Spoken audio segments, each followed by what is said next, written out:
Welcome to my channel. അപ്പോൾ ഇന്നൊരു day in my life വ്ലോഗാണ്. ഞാനിന്ന് രാവിലെ 8 മണിക്കാണ് എൻ്റെ ഫസ്റ്റ് സ്റ്റഡി സെഷൻ തുടങ്ങിയത്.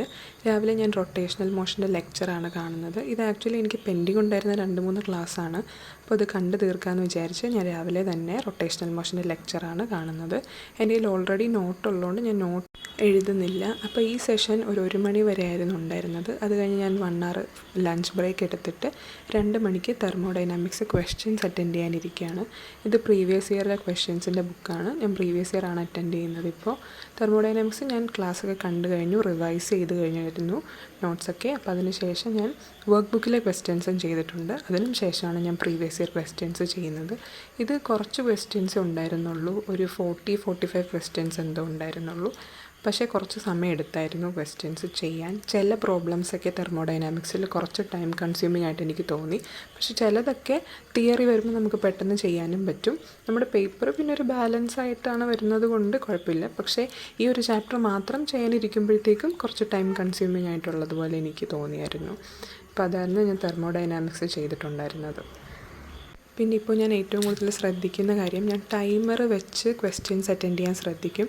കഴിഞ്ഞ ലാസ്റ്റ് ഇയറൊക്കെ ആണെങ്കിലും ഞാൻ ക്വസ്റ്റ്യൻസ് പ്രാക്ടീസ് ചെയ്യായിരുന്നു, പക്ഷേ ടൈം ബേസ്ഡ് ആയിട്ട് ചെയ്യാറില്ലായിരുന്നു. അതെനിക്ക് കുറച്ച് പ്രോബ്ലംസൊക്കെ ലാസ്റ്റ് ഉണ്ടാക്കി. അപ്പോൾ ഇപ്പം ഞാൻ ടൈമർ വെച്ചിട്ടാണ് ചെയ്യുന്നത്. ഈ 2 hours കൊണ്ട് ഞാൻ ഒരു 40-45 ക്വസ്റ്റ്യൻസ് ആണ് ചെയ്തത്. അത് കുറവാണ് ആക്ച്വലി, പക്ഷേ നമുക്കത് ഇമ്പ്രൂവ് ചെയ്തെടുക്കാൻ പറ്റും. പിന്നെ ചില ക്വസ്റ്റ്യൻസ് കുറച്ച് ടൈം കൺസ്യൂമിങ് ആണെന്ന് ഞാൻ പറഞ്ഞല്ലോ, അതങ്ങനെയായി. അത് കഴിഞ്ഞ് ഞാൻ വീണ്ടും ഒരു അരമണിക്കൂർ ബ്രേക്ക് എടുത്തിട്ട് അടുത്ത സെഷൻ ഇടുന്നു.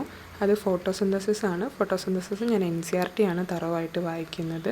ഫോട്ടോസിന്തസിസ് കുറച്ച് ട്രിക്കി ആയിട്ടുള്ള ചാപ്റ്ററാണ്. എനിക്ക് വായിക്കുമ്പോൾ എല്ലാം മനസ്സിലാകും, പക്ഷേ ക്വസ്റ്റ്യൻസ് ചെയ്യാനിരിക്കുമ്പോഴത്തേക്കും ചെറിയൊരു കൺഫ്യൂഷൻസ് ഉണ്ടാവും. എനിക്ക് പിന്നെ പൊതുവെ റെസ്പിറേഷൻ ഇൻ പ്ലാന്റ്സിനേക്കാളും കുറച്ചുകൂടി പാടായിട്ടുള്ള തോന്നിയിട്ടുള്ളത് ഫോട്ടോസിന്തസിസ് ആണ്. ചിലർക്ക് നേരെ തിരിച്ചായിരിക്കും, പക്ഷേ എനിക്ക് ഫോട്ടോസിന്തസിസ് ആണ് കുറച്ച് പാടായിട്ട് റെസ്പിറേഷനേക്കാളും തോന്നിയിട്ടുള്ളത്. അപ്പോൾ ഞാനത് NCERT നല്ല തറവായിട്ട് വായിക്കുന്നുണ്ട്. പിന്നെ എനിക്ക് തോന്നിയിട്ടുള്ളത് NCERTയിൽ കുറച്ച് ഇൻഡയറക്റ്റായിട്ടാണ് ഇത് കൊടുത്തിട്ടുള്ളതെന്ന് തോന്നിയിട്ടുണ്ട്, പ്രത്യേകിച്ച് ആ കെമിയോസ്പോട്ടിക് ഹൈപ്പോസ്തെസിസ് ഒക്കെ. പക്ഷേ ക്ലാസ്സിൽ അത് നന്നായിട്ട് എക്സ്പ്ലെയിൻ ചെയ്തിട്ടുണ്ടായിരുന്നു, അതുകൊണ്ട് വലിയ പ്രശ്നം തോന്നിയില്ല. ഇപ്പോൾ ഞാൻ ഫോട്ടോസിന്തസിസ് വായിച്ച ഉടനെ തന്നെ ലേണിംഗ് ആപ്പിലെ ക്വസ്റ്റ്യൻസും അറ്റൻഡ് ചെയ്യുന്നുണ്ട്. എനിക്ക് ലേണിംഗ് ആപ്പിലെ ക്വസ്റ്റ്യൻസ് അറ്റൻഡ് ചെയ്യുന്നത് ഇഷ്ടമാണ് ബേസിക്കലി. അത് ഓരോ ലെവൽ അനുസരിച്ചുണ്ട്. ഇപ്പോൾ നമ്മൾ ആദ്യമായിട്ട് പഠിക്കുമ്പോൾ ഫസ്റ്റ് ലെവൽ, പിന്നെ വീണ്ടും റിവൈസ് ചെയ്യുമ്പോൾ വീണ്ടും അടുത്ത ലെവൽ നമുക്ക് ചെയ്തു പോരാൻ പറ്റുന്നുണ്ട്. അപ്പം നമ്മൾ ഓൾമോസ്റ്റ് എല്ലാ ലെവലിലെ ക്വസ്റ്റ്യൻസും കവർ ചെയ്യും. സിമ്പിളായിട്ടുള്ളത് തൊട്ട് കുറച്ച് കൺസെപ്ഷ്യൽ ആയിട്ടുള്ള ക്വസ്റ്റ്യൻസ് വരെ നമുക്കതിൽ നിന്ന് കവർ ചെയ്യാൻ പറ്റും. പിന്നെ നമുക്ക് വർക്ക് ബുക്കും സ്റ്റഡി പാക്കേജും സ്റ്റഡി മെറ്റീരിയൽസൊക്കെ ഉണ്ട്. അത് ഞാൻ സമയം കിട്ടുന്ന പോലെയൊക്കെ ചെയ്യാറുണ്ട്. അപ്പോൾ ഞാൻ ബേസിക്കലി ബയോളജി വായിച്ച ഉടനെ ചെയ്യാറ് ലേണിംഗ് ആപ്പിലെ ക്വസ്റ്റ്യൻസ് ആയിരിക്കും. അത് കഴിഞ്ഞ് ഞാനൊരു 1 hour ബ്രേക്ക് എടുത്തിട്ടുണ്ട്. അതിനുശേഷം ഞാൻ ഫിസിക്സ് നോട്ട് റിവൈസ് ചെയ്യാണ്. റൊട്ടേഷണൽ മോഷൻ്റെ നോട്ടും കൂടി റിവൈസ് ചെയ്തിട്ട് വേണം എനിക്ക് ക്വസ്റ്റ്യൻസ് അറ്റൻഡ് ചെയ്യാൻ. ഓൾറെഡി ഞാൻ കുറച്ച് ക്വസ്റ്റ്യൻസ് ടോപ്പിക് വൈസ് അറ്റൻഡ് ചെയ്തിട്ടുണ്ട്, പക്ഷേ ഫുൾ നോട്ടൊന്ന് റിവൈസ് ചെയ്തിട്ട് വേണം chapter as a whole questions attend ചെയ്യാൻ. അപ്പോൾ അതിനുവേണ്ടി ഞാൻ നോട്ട് റിവൈസ് ചെയ്യുന്നുണ്ട്. എനിക്കത് പറയാനുള്ളത്, നിങ്ങൾ ഒരിക്കലും നോട്ട് റിവൈസ് ചെയ്യാൻ മറക്കരുത്. ക്ലാസ് കണ്ടിട്ട് ഉടനെ നമ്മൾ ക്വസ്റ്റ്യൻസ് അറ്റൻഡ് ചെയ്യാൻ നിൽക്കരുത്. ഒബ്വിയസ്ലി ക്വസ്റ്റ്യൻസ് അറ്റൻഡ് ചെയ്യണം, പക്ഷേ നോട്ടും കൂടി റിവൈസ് ചെയ്യണം. ചില മൈന്യൂട്ട് പോയിൻറ്റ്സ് നമ്മൾ നോട്ടിലായിരിക്കും എഴുതി വച്ചിരിക്കുന്നത്, അത് നോക്കാണ്ടിരിക്കുമ്പോൾ നമ്മളത് മനസ്സിൽ നിന്നേ മറന്നു പോകും.